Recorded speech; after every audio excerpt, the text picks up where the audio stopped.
нас бесит наши собаки. Я не шучу. Постоянно, каждый раз. Только, знаете, когда вы включаете рилсы, тиктоки, инстаграм и еще что-то подобное, вы видите идеальную картинку идеальной собачки. О том, какая она идеально послушная, шикарная, клевая, здоровская. И как у какой-то собачки получается делать там новые трюки. И особенно сейчас вот эта поп-кинология, которая сквозит отовсюду, прям пропитана тем, что вам нужно любить свою собачку, и она ответит вам в ответ тем же самым. Каким путем это достигается, это послушание, часто скрывается или не договаривается. И это видео хочу посвятить как раз таки одному, что злиться, быть недовольным своей собакой вполне даже нормально. Это нормально, когда вы беситесь на своих собак. И сегодня я расскажу, как с этим бороться или как с этим жить. Привет, собаководы, я Игорь, инструктор по дрессировке. Во-первых, понимайте, что собака не понимает ругания, наказания после. У меня было отдельное видео на канале на эту тему, и вообще в целом у меня весь канал этим пропитан, что никакого ругания, наказания после быть не может,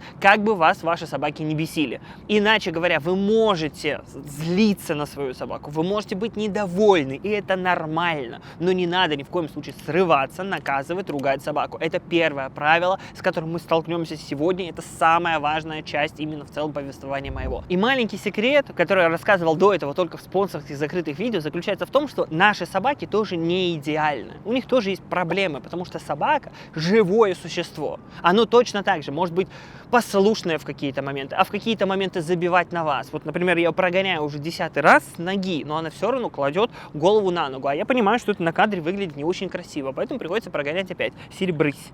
Просто ваши собаки бесят вас в те моменты, когда они подбирают с пола, убегают от вас, не слушаются. А нас бесит те моменты, когда они выполняют недостаточно идеально, недостаточно хорошо легли, недостаточно красиво на выдержке лежат. И вот это бесит некоторые моменты. И еще раз, злиться на свою собаку, быть недовольным своей собакой – это нормально. Срываться, наказывать, ругать нельзя. Разделите это в своей голове. Собака не понимает, она понять не может такого чувства ответственности после. Наши собаки такие же живые собаки, как и ваши. Любое живое существо может испытывать разные настроения, разные ситуации, разные обстановки, вести себя по-разному, потому что это и есть норма. Но у меня есть для вас шикарная новость. У вас есть легальный способ отомстить своей собаке за непослушание. Именно так. Отомстить. За непослушание. Вот помните, когда вы выходили с собакой, и она тянула поводок и бесила вас? Вот искренне изнутри вы прям злились на нее. Для того, чтобы не просто беситься, нужно перебарывать это поведение. Вам нужно работать с этим поведением. Вам нужно выходить с собакой в тяжелые моменты, где в предыдущие разы собака вас бесила, злила, вы были ей недовольны, вы срывались на нее, и отрабатывать это до тех пор, пока вы не увидите идеальный результат. Допустим, если собака тянет, самое простое упражнение – это медленное хождение. Было видео на канале, если не видели, бегом смотреть. Там рассказано о том, что мы проходим этот же участок, но на предельно коротком поводке и на предельно медленном шаге. Отомстить – это означает приучить. В некоторые моменты вам просто нужно пройти медленным шагом. Идете вы по гололеду с чашкой кофе или на каблуках, или одновременно это все, собака не может тянуть вас на поводке, и вам нужно, чтобы собака шла очень медленно с вами. И вот это и есть легальный способ приучить и условно отомстить вашей собаке за непослушание. Но у меня задача не сделать собаке в эти моменты плохо, а в будущем, в следующие разы быть уверенным в том, что я вижу хорошее поведение от своей собаки, что она никуда не торопится, никуда не спешит, не тянет поводок, не подбирает с пола. Мне нужно прогонять упражнения в определенные тяжелые моменты, и тем самым я воспитываю собаку, ну и давайте прямо говорить, воспитываю себя. Делать все правильно в таких тяжелых ситуациях, не ждать чего-то сверхъестественного, потому что я прогнал эти все упражнения. Будь то подбор с пола, запреты на поводке, на канале было видео, будь то опять же то же самое медленное хождение и любые другие ситуации, когда ваша собака не показывает идеальный результат, нужно отработать. Без отработки вы не добьетесь ничего в дрессировке, ничего. Избегая тяжелых ситуаций, вы только откладываете их на потом. И чаще всего люди, у которых не получается доделать хорошее выполнение, или не постоянно только и психуют на собак, они просто не отрабатывали упражнения до того момента, пока не сказали себе: вот с этим поведением собачьим я готов жить дальше. Они, как правило, делали все бегом-бегом, быстро-быстро, и потом пытались это все решить и определить в будущем в какие-то моменты. И наоборот, откладывая проблему, вы же ее не решаете. Собака живет, в среднем 12 лет. 12 лет. И если вашей собаке год сейчас, на данный момент, и вы от нее психуете и беситесь, Представьте себе, что вам еще десяток лет нужно жить с такой же собакой. А у вас есть замечательный выбор.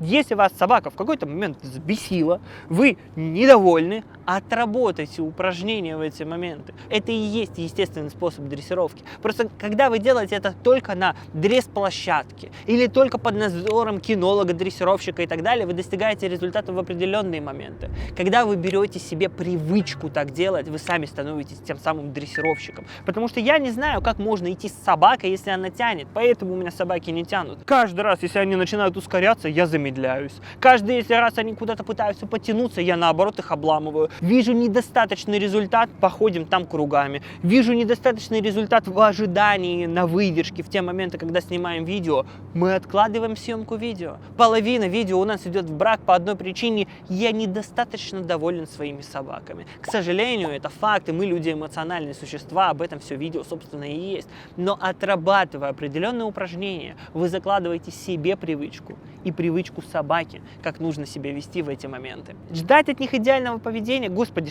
какого идеального поведения вы хотите от того, Кто нюхает жопы. Ну, это собака, она такой и будет. Для собаки, естественно, подбирать с пола, потому что, когда человечество все вымрет, какие-нибудь стаи бездомных чихуахуа будут бегать по улицам, и именно ваша собака, скорее всего, такую банду будет возглавлять. Потому что собака останется собакой, она будет подбирать с пола, драться за еду и много чего другого делать, что в социальной жизни для нас неприемлемо. И не так плохо и страшно, что в некоторые моменты люди срываются на собак. Хуже всего то, что это не имеет никакого смысла. У собаки нету осознания последствий, чувства ответственности за содеянное. У собаки нету этого. У нее мозг по-другому устроен. У собаки есть только здесь и сейчас. Поэтому, когда люди срываются в моменте, чуть более громко крикнули, подали команду более недовольно, это я еще могу понять и простить на самом деле людям. Но формулировку наказания, отчитывания после никогда не пойму. И большинство проблем на самом деле у собаководов с этим и связано. По крайней мере, агрессия на хозяина — это всегда реакция ругания, наказания после. И у меня было видео на канале «Не наказывай собаку», одно из самых там первых каких-то давнишних. И там об этом я и рассказывал. Не ругайте, не отчитывайте собаку после. И что, после этого люди перестали наказывать и отчитывать собаку? Нет. Чаще всего я слышу о том, что у меня собака вот все понимает. Она ушки прижала, я ей вот это вот пальчиком погрозил, вот это поотчитывал, а она все поняла. Ни хрена ваша собака не поняла. У собаки просто нету длительного логического мышления в голове. Собака видит злого хозяина и начинает прижимать уши. Какого лешего? Скажи мне, объясни, блин, кто это сделал? Я даже злиться искусственно не могу, но вы видите, в целом собака поджимает ушки и приходит меня задабривать. Это всего лишь реакция на меня злого. Собака видит и понимает, что кто-то хозяин недоволен. Что недоволен? Собака не понимает. Она просто видит злого человека и начинает, условно говоря, его задабривать. Поэтому никогда не срывайтесь, не злитесь на свою собаку после. В моменте старайтесь себя гасить, потому что это тоже не имеет смысла. Сильно дернуть поводком, наказать, шлепнуть по заднице, еще что-то подобное. Каждый собаковод раньше, сейчас может это сделать в какие-то моменты, но это не имеет смысла, потому что более важно прогнать эту ситуацию, которая вызвала такой эмоциональный всплеск именно у вас, десяток раз, сотню раз, если потребуется, заложить себе привычку вести себя правильно, корректировать собаку, не давать ей тянуть поводок, не давать ей торопиться и много чего другого. И только тогда вы сформируете привычку у собаки и у себя к правильному поведению. Поэтому еще раз, подводя вердикт всему этому видео, срываться на собаку нормально. Это естественно. Мы люди, мы эмоциональные, импульсивные, резкие существа. Но в этом и суть, что для собаки это не особо сильно понятно. Воспитывайте своих собак правильно и пишите в комментариях, как часто вы срываетесь на свою собаку. А в остальном помните, все в ваших лапках. Пока.